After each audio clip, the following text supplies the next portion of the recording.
Hello everyone, আমি পায়েল। আমার নতুন একটি ভিডিওতে সবাইকে এত এত ভালোবাসা। আশা করি আপনারা সবাই খুব ভালো আছেন, আর আমরাও কিন্তু বেশ ভালো আছি।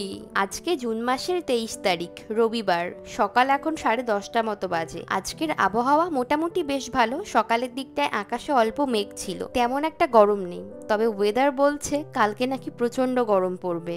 আর আজকেও সেই প্রত্যেক ছুটির দিনের একই গল্প। ছুটির দিন বলে কাঞ্চন সকাল সকাল বাজার বেরিয়ে গিয়েছে। আমি বিছানাপত্র সব গুছিয়ে নিয়েছি, ফ্রেশ হয়ে এখন চলে এলাম রান্নাঘরে। আর সত্যি বলতে আজকে না আমার তেমন একটা রান্নাবান্না করতে একদমই ইচ্ছা করছে না, কেন জানি না, খুব কুড়েমি লাগছে। কাঞ্চনকে ওই বিছানায় থাকতে থাকতেই সকালবেলায় জানিয়ে দিয়েছিলাম, তো ও আমাকে বললো ঠিক আছে, না করলেও চলবে। কিন্তু তাই বললে কি আর হয় বলুন? ছুটির দিনের দুপুরবেলায় কে বাইরে থেকে খাবার খেতে ভাল লাগে? বাড়িতে একটুখানি ঝাল ঝাল মাছের ঝোল হবে, ডাল হবে, বেগুন ভাজা হবে, তবেই না জমবে। তাই জন্য সব থেকে সহজ উপায়ে রান্না করব হাতে মাখা ছোট মাছের চচ্চড়ি আর আম দিয়ে টক ডাল। ইস, কি ভালো বেগুনটা, একদম ফ্রেশ, দেখুন একটু বীজ হয়নি। এই বেগুনগুলোকে একদম ঝিরিঝিরি করে কেটে নিচ্ছি। এই মাছের চচ্চড়ির মধ্যে একটু আলু দিলেও ভালো লাগে, তবে আজকে আমি আলু দিচ্ছি না, শুধু টমেটো, পেঁয়াজ আর সামান্য বেগুন দিয়েই করব। এদেশের নিয়মকানুন, আদব কায়দা, রীতিনীতি বা বিশেষ বিশেষ কিছু দিক নিয়ে আমি আগে পরে অনেক ভিডিও বানিয়েছি। তবে সত্যি কথা বলতে ভারতবর্ষের বিপরীতধর্মী এত সব নিয়মকানুন এদেশে রয়েছে, তাই জন্য যদি আমি 100টা ভিডিও বানিয়ে ফেলি তাও না শেষ করা যাবে না। তাই ভাবছি আরও বেশ কয়েকটা নিয়মকানুন চলুন আজকের এই ভিডিওর মাধ্যমে আপনাদেরকে শেয়ার করি। একটা ভিয়েতনামিজ দোকান থেকে কাঞ্চন এই টক মিষ্টি স্বাদের আমটা এনেছিল। বেশ অনেকদিন আগে এনেছে, রান্না না করে করে ভেতর দিকটা পেকে পেকে গিয়েছে, ওই জন্য আমগুলোকে ফালি ফালি করে কেটে টক ডাল বানিয়ে নেব। আগের ইতিহাস বাদ দিলে বর্তমানে জাপানিজরা শোরগোল না করা খুবই শান্তিপ্রিয় এক জাতি। তবে বাড়ির পাশে অথবা প্রতিবেশীর দ্বারা যদি এরা কোনোভাবে বিরক্ত বোধ হয় বারংবার, এরা কিন্তু পুলিশকে ফোন করতে দুবারও দ্বিধাবোধ করবে না। জাপানের পুলিশ এতটাই ভদ্র, নম্র এবং সভ্য স্বভাবের হয়, তা আপনি নিজে থেকে বাস্তবায় না দেখলে কখনোই বিশ্বাস করতে পারবেন না।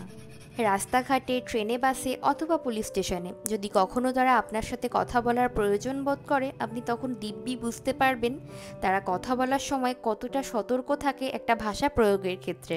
তবে বেশিরভাগ পুলিশই কোনো কিছু তদারকি করার আগে অবশ্যই আপনাকে জিজ্ঞাসা করে নেবে আপনার হাতে এখন সময় আছে কিনা, তারপর তারা অন্য কথার দিকে যাবে। ডালের মধ্যে টুকরো করা আমগুলো দিয়েছি, তার মধ্যে দুটো গোটা কাঁচা লঙ্কা দিয়েছি। কাঁচা লঙ্কাগুলোকে ফাটিয়ে দেব না, বেশি ঝাল হয়ে গেলে টক ডাল খেতে ভালো লাগে না। আগে আমি যতবারই ডাল রান্না করেছি কোনোদিন এই ফেনাগুলো ফেলতাম না, কিন্তু একজন দিদি কমেন্ট করে বলেছিলেন ডালের এই ফেনাগুলো নাকি ফেলে দেওয়া উচিত, সেই জন্যই তো আজকে একটা বড় হাতা দিয়ে তুলে নিচ্ছি। আমাদের দেশে যেমনটা পাড়ার মোড়ে মোড়ে বা রাস্তার পাশে অনেক ছোট বড় ডাক্তারখানা দেখতে পাওয়া যায়, যেসব দোকানে একেবারে রমরমিয়ে ওই হাসপাতালের মতো ওষুধ বিক্রি হয়। যদিও সেখানে খুবই কম ওই পড়াশুনো করে ডিগ্রি অর্জন করা ডাক্তারবাবুরা বসে থাকেন। শুধুমাত্র ওষুধ নিয়ে পড়াশুনো করে এবং চোখে চোখে ডাক্তারের মতো ওষুধ দেওয়া শিখে নিয়ে সর্দি, কাশি, জ্বর সহ অনেক বড় বড় রোগও কিন্তু তারা তাদের ওই দক্ষতার মাধ্যমেই ওষুধ দিয়ে সারিয়ে তুলছেন। বিপদে আপদে হঠাৎ করেই একটা ওষুধের দরকার পড়লে সেখানে ছুটে যাওয়া যায়, কিন্তু এদেশে সেটা হয় না। অবশ্যই কোনো ডাক্তার দেখাতে হলে আপনাকে যেতে হবে একটি ক্লিনিকে, আর এদেশের ক্লিনিকগুলো এতটাই ভালো আর সুযোগ সুবিধা সম্পূর্ণ হয় যে সেটা একটা ছোটখাটো হসপিটালের সমান। বেশিরভাগ ক্লিনিকই রাত্রেবেলায় বন্ধ হয়ে যায়, তবে চিন্তা করার কোনো কারণ নেই, এদেশের বেশিরভাগ ড্রাগ স্টোর সারা রাত পর্যন্ত খোলা থাকে। তো সেখানে কিছু ক্লিনিক্যালি টেস্টেড ওষুধপত্র বিক্রি হয়, যেগুলো ব্যবহার করলে আপনি ইনস্ট্যান্ট উপকার পাবেন।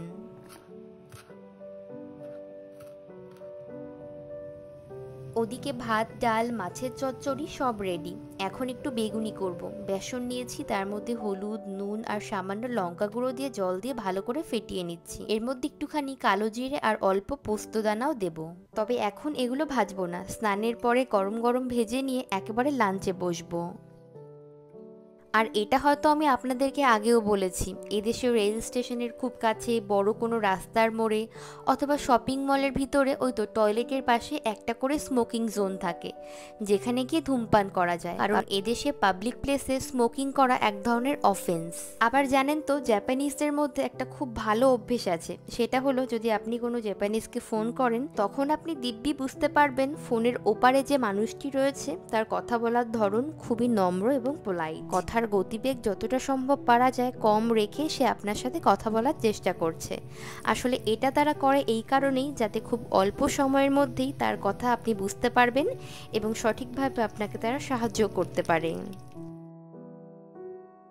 বেলা এখন 1:30 মতো বাজে। স্নানের পরে দুজনে এখন গরম গরম বেগুনিগুলো ভেজে নিচ্ছি। ও হ্যাঁ, আরও একটা কথা, এদেশে ব্যবহার না করা আসবাবপত্র আপনি চাইলে সিটি অফিসের স্টিকার লাগিয়ে বাড়ির সামনে রাখতে পারবেন। নির্দিষ্ট দিনে সিটি অফিস থেকে গার্বেজ তোলার ওই গাড়িগুলো এসে ওই আসবাবপত্রগুলো তো নিয়েই যাবে, আর জিনিসগুলো জানেন তো যথেষ্ট ভালো হয়, আপনি চাইলে নিতে পারবেন। তো তার জন্য আপনাকে কোনো টাকা বা মূল্যই দিতে হবে না। বেগুনির সাথে একটু পাঁপড়ও ভেজে নিয়েছি। এখন চলুন দুপুরের খাবারের দুটো থালা গুছিয়ে নিই। সেই সাথে আজকের ভিডিওটাও এখানেই শেষ করছি। ভালো লাগলে লাইক, কমেন্ট, শেয়ার আর সাবস্ক্রাইব করতে ভুলবেন না। আর প্লিজ আমার ফেসবুক পেজটাও ফলো করে দেবেন। তাহলে আবার দেখা হচ্ছে পরবর্তী ভ্লগে। সবাই ভালো থাকবেন, সুস্থ থাকবেন। Tata, bye bye.